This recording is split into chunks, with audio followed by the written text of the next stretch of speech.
प्रणवाचे रूप कोणे देह देखिले, निवृत्तीने दाखविले याची देही.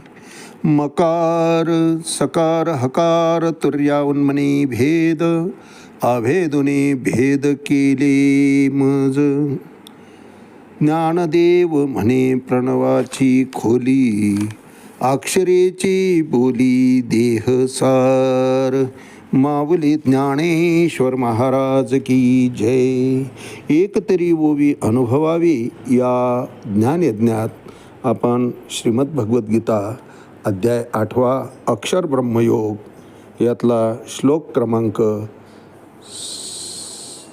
7 आणि माऊलींनी यावर भाष्य केलेलं ज्ञानेश्वरीतलं ओवी क्रमांक 77 याचं आपण चिंतन करणार आहोत. तस्मात् सर्वेषु कालेषु मामनुस्मर युद्धच मय्या अर्पित मनोबुद्धीर मामे वैश्यसी असंशया. याही ठिकाणी भगवंत तेच सांगतायत की फक्त अर्जुना तुझं मन आणि बुद्धी माझ्याकडे दे, माझ्याकडे सुपूर्द कर, तरुण जाशील, संशय घेण्याचं कारण नाही. पण त्याकरता तस्मात् सर्वेषु कालेषु मामनुस्मर युद्धचं.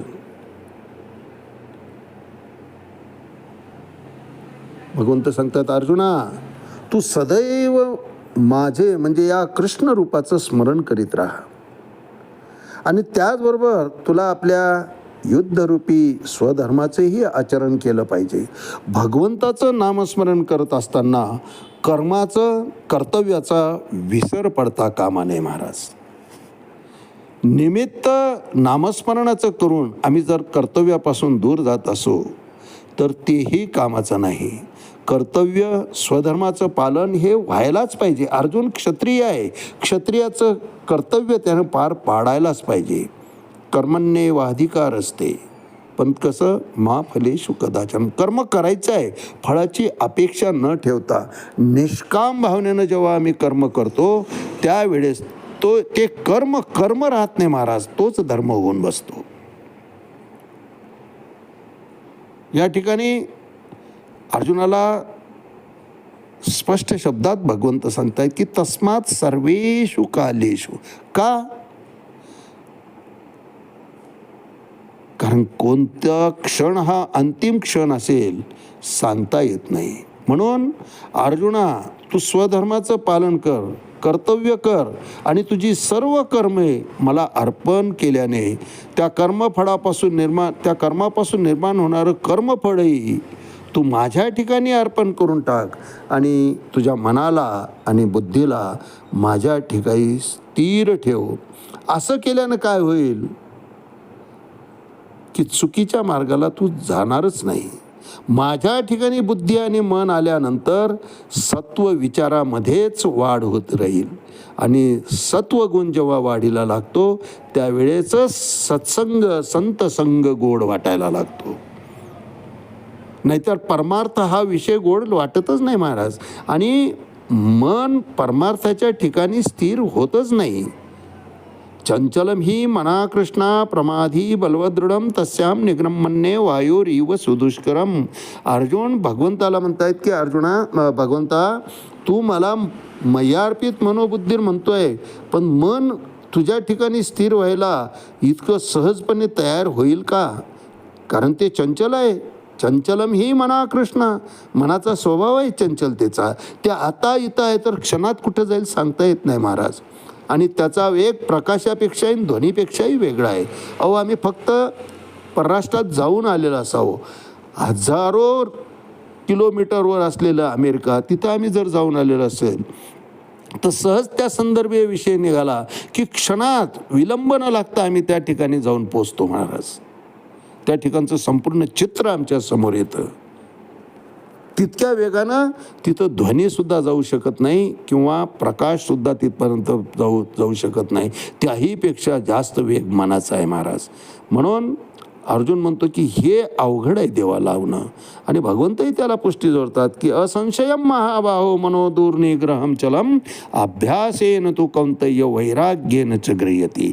अशक्य नाही आहे, अवघड आहे थोडा अर्जुना, पण तू त्याला जर सातत्य दिलं, त्याला सतत माझ्या ठिकाणी स्थिर करायचा प्रयत्न केला, तर एक वेळ अशी येईल की ते माझ्या ठिकाणी स्थिर होईल आणि निस्संदेह, त्यात शंका घेण्याचं काही कारण नाही, तुला माझी प्राप्ती सहजपणे होऊन जाईल.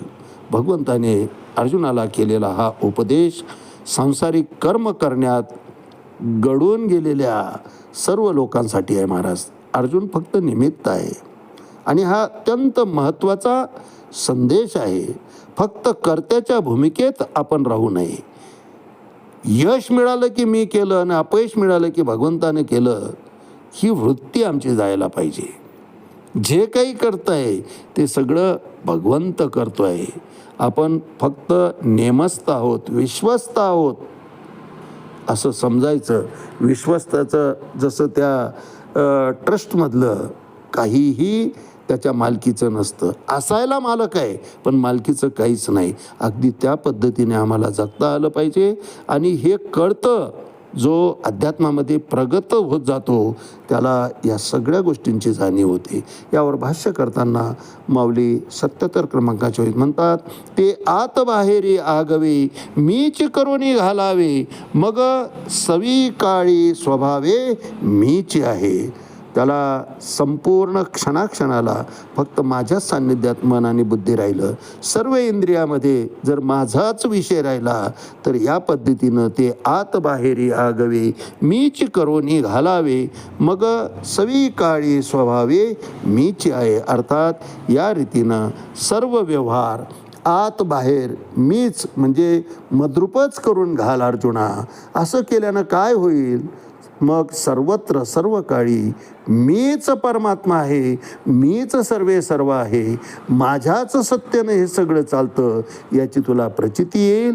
आणि मग कर्त्याच्या भूमिकेतून तू अलगद अलिप्त होशील. आणि कर्त्याच्या भूमिकेतून बाजूला झाला की त्या कर्माचं फळ तुला बाधणार नाही. करीत असलेल्या कर्माचा सुख किंवा दुःख, त्याचं जय पराजय, त्याचं यश अपयश, या सगळ्या उपाधी तुझ्यावर परिणाम करू शकणार नाही. कारण विश्वस्त म्हणून तू काम करणार आहे. मागं चिंतन केलो आपण, बसचा कंडक्टरसारखं. कितीही पैसा आला, पैसा पिशवी भरली म्हणून गाडी खचाखच भरली म्हणून त्यात आनंद नाही, किंवा रिकामी गेली तर पॅसेंजरच मिळाले नाही, प्रवासीच मिळाले नाही, तरी त्यातूनही दुःख नाही. कारण जळणारं डिझेल हे काही आपल्या बापाचं नाही, ते डिपार्टमेंटचं जळणार आहे. तसा आलेला पैसा हा आपल्या मालकीचा नाही, तो संपूर्ण जशाचा तसा डिपार्टमेंटकडं ड्युटी संपताना सुपूर्द करायचा आहे. तसं या जगताचा निरोप घेताना या ठिकाणच्या जेवढ्या भोग्य वस्तू आमच्या सभोवताली आहेत त्या सगळ्या याच विश्वाला समर्पित करायच्या आहे, याच विश्वाच्या स्वाधीन करायचं आहे. एकट्याने यायचं आहे आणि एकट्याने जायचं आहे. म्हणून ते आत बाहेरी आगवे, जो कृष्ण भावना भावित झालेला आहे तो करतो काय की ते आत बाहेरी आगवे मीच करून घालावे, मग सर्व काळी स्वभावे मीच आहे. माझ्याच ठिकाणी ते सदैव एकाग्र असतात, माझ्याच चिंतनामध्ये, माझ्याच सहवासातमध्ये, मी सांगितलेल्या कर्मामध्ये, अर्थातच त्याचं कर्तव्य कर्मामध्ये, ते कर्मामध्येच धर्म पाहतात, कर्म योग साधतात. आणि त्यामुळं माझ्या अस्तित्वाची, माझ्या व्यापकतेची, माझ्या स्वामित्वाची त्यांना सहज कल्पना येते. आणि ती कल्पना आल्यामुळं ते स्वत्व विसरतात आणि माझ्या स्वरूपी एकाग्र होऊन जातात, एकत्व पावतात. त्या ठिकाणी द्वैत संपतं, अद्वैत भाव निर्माण होतो. पण त्याकरिता त्यांची साधनाही त्याच प्रतीची असते. म्हणून अर्जुना, तूही तसंच वाग. ते आत बाहेरी आगवे मीच करून घालावे, मग सवी काळी स्वभावे मीच आहे. आज याच ठिकाणी थांबूया. रामकृष्ण हरी. पुंडलिक वरदा हरी विठ्ठल. श्री ज्ञानदेव तुकाराम पंढरीनाथ भगवान की जय. माऊली ज्ञानेश्वर महाराज की जय. जगद्गुरु तुकाराम महाराज की जय. शांती ब्रह्म एकनाथ महाराज की जय. आदि शक्ती मुक्ताबाई की जय.